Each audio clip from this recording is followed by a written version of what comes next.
త్యాగానికి మారుపేరు తల్లి. ఉత్తమమైన తల్లిదండ్రులను కలిగి ఉండటం చాలా అదృష్టం. తల్లి తమ యొక్క పిల్లలకు ధర్మనిరతిని నేర్పుతుంది. తల్లి మాట మధురం, తల్లి ప్రేమ మధురం. ఇటు పవిత్రమైన మాతృప్రేమను గుర్తించి ప్రతి ఒక్కరూ మాతృమూర్తికి తగిన కృతజ్ఞతలు చూపాలి. బర్మా దేశంలోని రంగూన్ పట్టణం 2వ ప్రపంచ యుద్ధ కాలంలో బాంబు దాడులకు గురి అయింది. ఆ పట్టణంలోని ప్రజలు అనేక రకాలుగా అవస్థలు పడ్డారు. అనేక కుటుంబములలో తల్లికి బిడ్డ, బిడ్డకు తల్లి, భార్యకు భర్త, భర్తకు భార్య ఒకరితో ఒకరికి సంబంధం లేకుండా విడిపోయారు. భర్తకు దూరమైన ఒక ఇల్లాలు తన 2 బిడ్డలతో భారతదేశం వచ్చి బరంపురం చేరుకుంది. ఆమెకు 5, 2 సంవత్సరముల వయస్సు గల కుమారులున్నారు. ఆమెతో పాటు బర్మా దేశం నుండి అనేక కుటుంబాల వారు కాంతిశీకులుగా బరంపురం చేరటం చేత వీరందరికీ తినటానికి తిండి దొరకటం కష్టమైంది. అప్పుడు ఈ 2 పిల్లల తల్లి కష్టపడి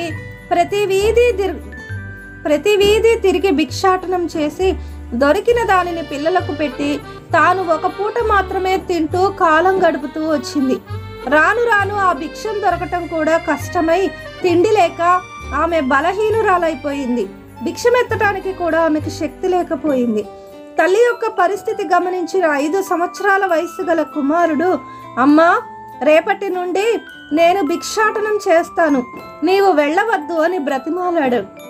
ఆ రోజు నుండి ఆ పిల్లవాడు భిక్షమెత్తి దొరికిన దానిని తల్లికి, తమ్ముడికి ఇచ్చి తాను చాలా కొద్దిగా తిని మంచినీటితో కడుపు నింపుకునేవాడు. తల్లి అడిగితే నేను తిన్నానమ్మా అని బదులు చెప్పేవాడు. కొన్ని దినాలకు ఈ పిల్లవాడు బలహీనుడైపోయాడు. ఒకరోజు భిక్షమెత్తుతూ ఒక శ్రీమంతుని ఇంటి ముందు భిక్షాందేహి అని అరచి క్రింద పడిపోయాడు. వాకిట్లో నిలబడి పేపరు చదువుకుంటున్న ఆ ఇంటి యజమాని పరిగెత్తుకొని వచ్చి ఆ అబ్బాయి తలను తన ఒడిలో పెట్టుకొని, బాబు, నేను నీ కడుపు నిండా అన్నం పెడతాను అని అన్నాడు. కానీ ఆ అబ్బాయి హీన స్వరంతో ఏదో చెప్పబోయాడు. ఆ శ్రీమంతుడు ఆ అబ్బాయి నోటి దగ్గర తన చెవిని ఆనించి వినటానికి ప్రయత్నించాడు.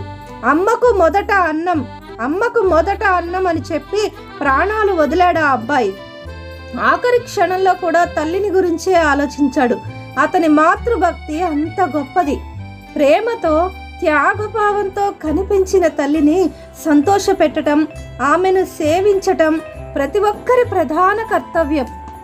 ఈ విధమైన పవిత్ర భావములను మీ హృదయంలో అభివృద్ధి గావించాలనే ఉద్దేశంతోనే ఈ రోజును మదర్స్ డేగా పరిగణిస్తున్నాము. కనుక మాతృదేవో భవ అని తల్లిని గౌరవించే వారిగా మనం ఉండాలి.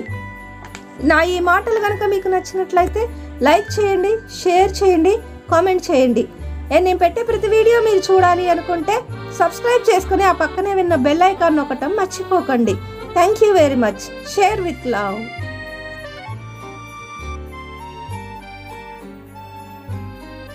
త్యాగానికి మారుపేరు తల్లి.